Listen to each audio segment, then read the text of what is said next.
ये बुद्धिमत्ता आपके लिए काम करती है या आपके खिलाफ काम करती है, ये चीज आपके जीवन की प्रकृति को तय करेगी।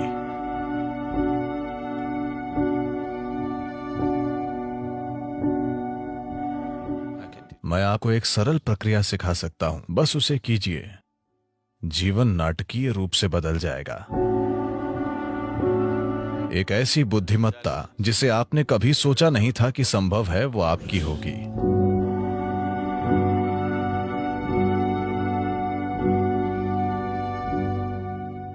आधुनिक विज्ञान आज ये मानता है कि आकाशीय बुद्धिमत्ता जैसी कोई चीज होती है,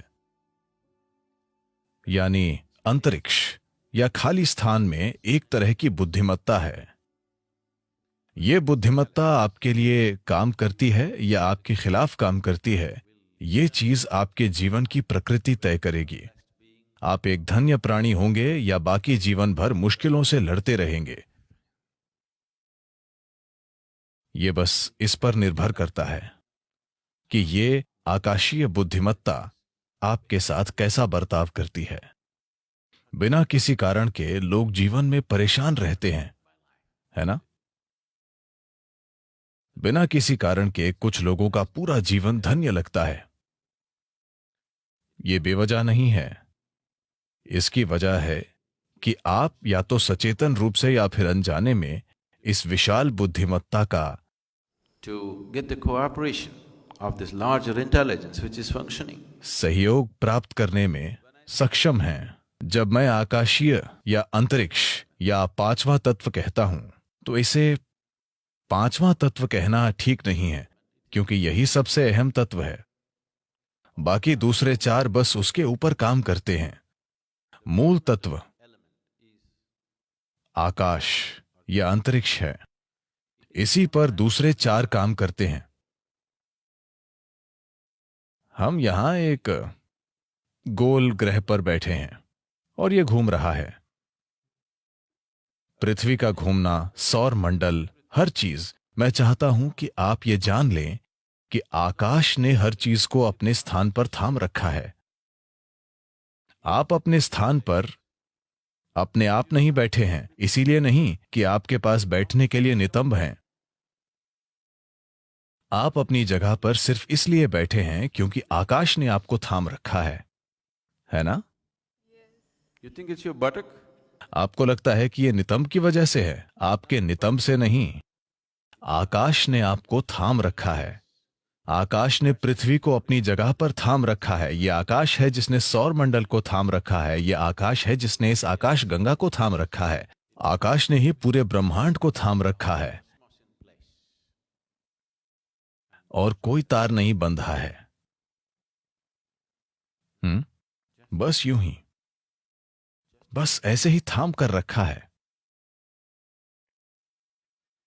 अब ये आकाश, अगर आप जानते हैं कि इसका सहयोग कैसे लें, अगर आप जानते हैं कि अपने जीवन में आकाश का सहयोग कैसे प्राप्त करना है, तो आपका जीवन धन्य होगा। मैं आपको एक सरल प्रक्रिया सिखा सकता हूं, जो वैसे भी हमेशा आप में से आधे लोग नहीं करेंगे। आप बस इतना कीजिए।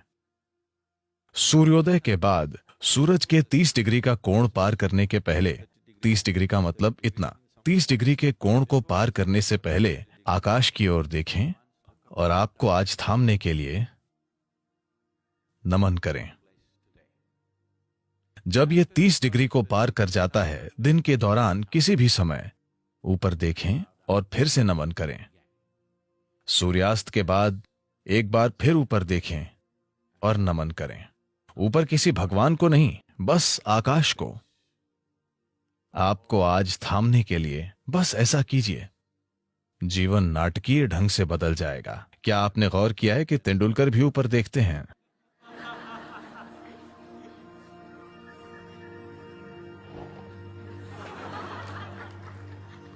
और क्या आपने देखा है कि सिर्फ वे ही नहीं, प्राचीन काल से जब इंसान ने युद्ध जीते या महान सफलता के क्षणों में,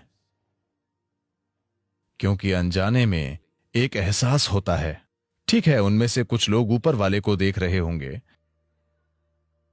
पर उनमें से ज्यादातर जो लोग चोटी पर चढ़ने में सफल हुए, माउंट एवरेस्ट पर, तो ये स्वाभाविक रूप से होगा।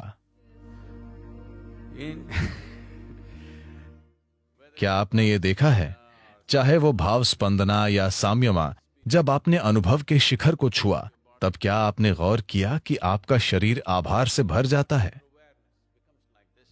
शरीर भी आपकी जागरूकता के बिना ऐसे हो जाता है, क्योंकि कहीं ना कहीं एक समझ है, एक बुद्धिमत्ता मौजूद है जो ये पहचानती है।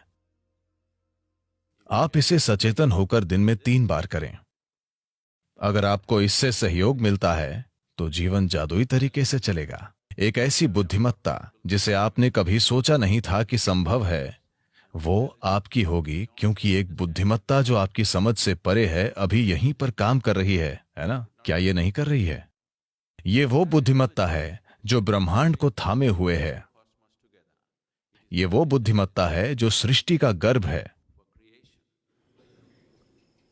It is in the womb of that intelligence all creation is happening. उस बुद्धिमत्ता के गर्भ में सारी सृष्टि घटित हो रही है और इसे आपके लिए नकारा नहीं गया है, उस तक पहुंच रोकी नहीं